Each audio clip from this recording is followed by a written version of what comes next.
बाबा साहब डॉक्टर भीमराव अंबेडकर अमर रहे। बाबा साहब डॉक्टर भीमराव अंबेडकर अमर रहे।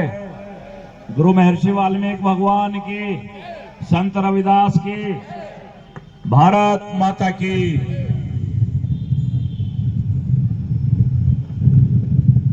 आज अंतर्राष्ट्रीय श्रमिक दिवस के पावन अवसर पर संविधान निर्माता बाबा साहब डॉक्टर भीमराव अंबेडकर जी के जन्मोत्सव कार्यक्रम में सर्वप्रथम बाबा साहब डॉक्टर भीमराव अंबेडकर जी के श्री चरणों में नमन करना चाहूंगा। नमो बुद्धाय।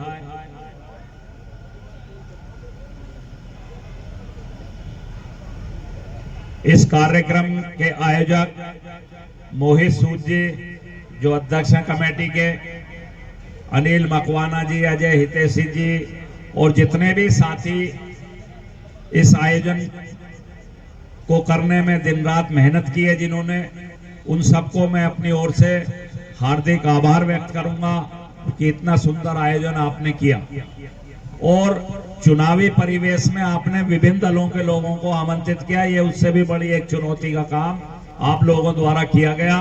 साथ ही समाज के प्रबुद्ध जनों को भी आपने आमंत्रित किया जो विभिन्न पदों पर रहकर राष्ट्र के और समाज के निर्माण में अपना योगदान दे रहे हैं।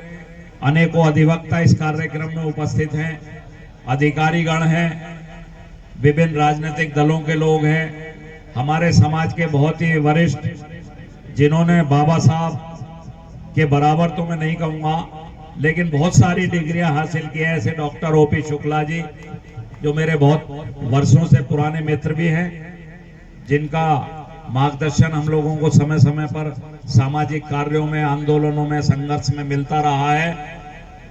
सम्मानित मंच और सम्मानित सदन, जितने माताएं, बहनें, बुजुर्ग, युवा साथियां बैठे हैं बाबा साहब के जन्मोत्सव को मनाने के लिए। हालांकि 14 अप्रैल को था लेकिन पखवाड़े से भी अधिक आज हम लोग मना रहे हैं। एक खुशी का विषय है। बाबा साहब का जो जीवन है वो हमको हर पल एक नई प्रेरणा देने का काम करता है।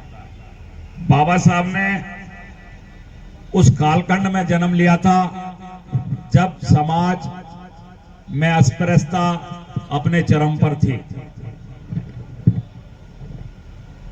बाल्यकाल से ही चाहे शिक्षा ग्रहण करने का काम हो, किस प्रकार कक्षा से बाहर बैठकर अपनी दरी पर वो बैठते थे, किस प्रकार से उन्होंने छात्रों के बीच अनेकों सामाजिक भेदभाव देखे,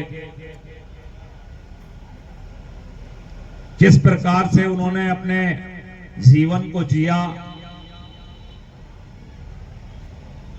अनेकों यातनाएं, उत्पीड़न सहने के बावजूद भी जिन्होंने कभी जीवन में हार नहीं मानी, ऐसे थे हमारे बाबा साहब डॉक्टर भीमराव अंबेडकर जी।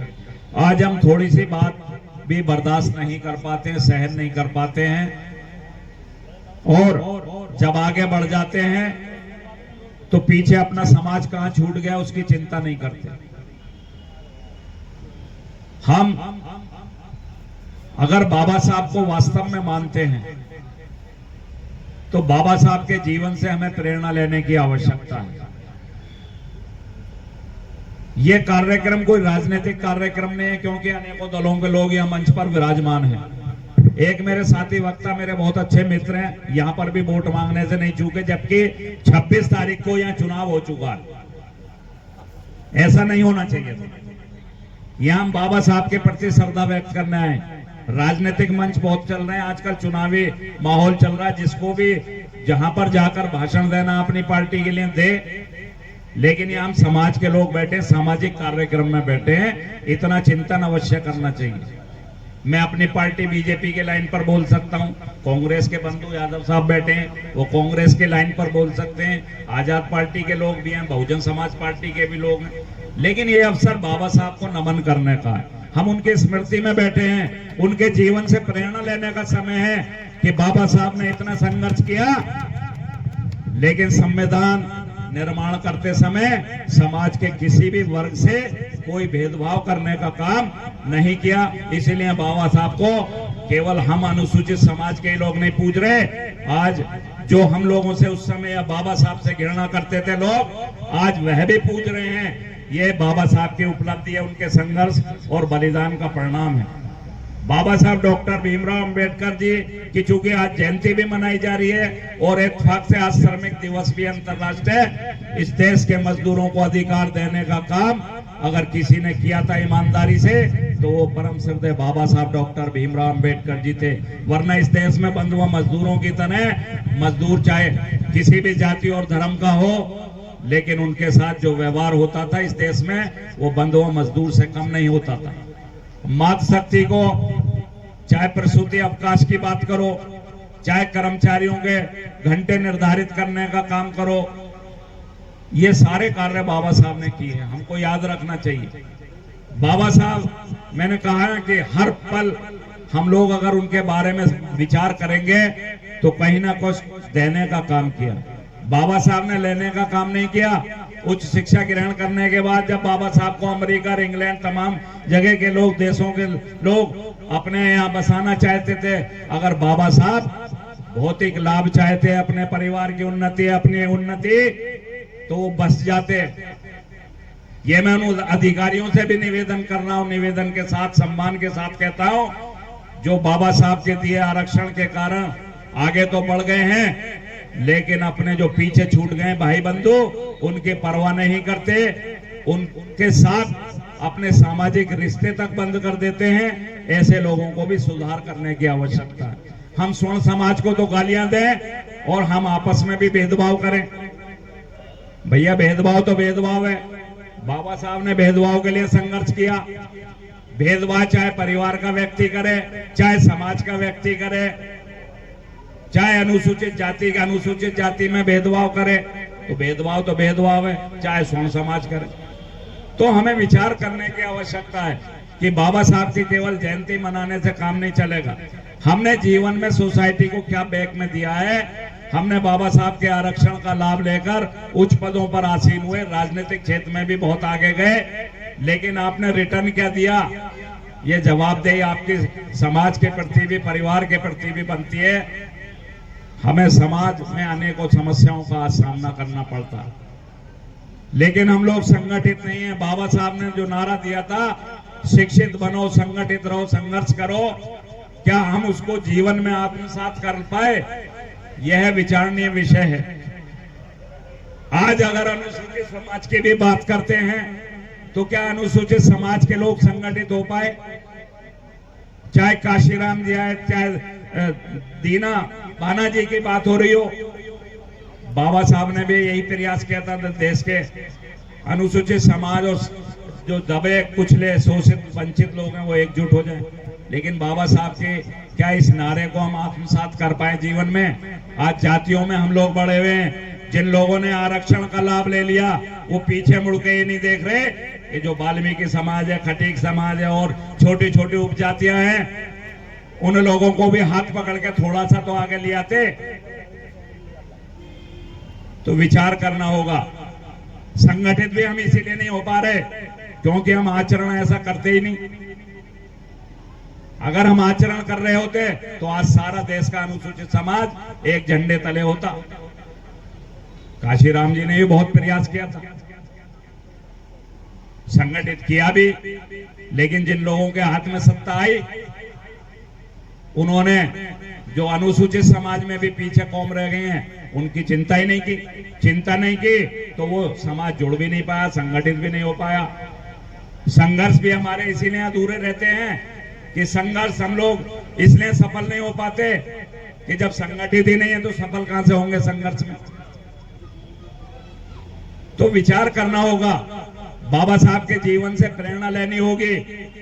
बाबा साहब ने अगर व्यक्तिगत उन्नति या व्यक्तिगत अपने परिवार का उत्थान चाहा होता तो आज बाबा साहब को पूजा नहीं होती। साथियों, व्यक्तिगत उन्नति वाले कभी पूजा नहीं होती। जो समाज को कुछ देता है, जो समाज के गरीब शोषित वंचित लोगों की आवाज बनता है, उन्हीं लोगों को पूजा जाता है। आज हमारे संविधान निर्माता बाबा साहब डॉक्टर भीमराव अंबेडकर जी को आजादी के अनेकों वर्षों बाद तक भारत रत्न नहीं दिया। अनेकों ऐसे विषय हैं जो प्रश्न चिन्ह के रूप में उठाए जा सकते हैं।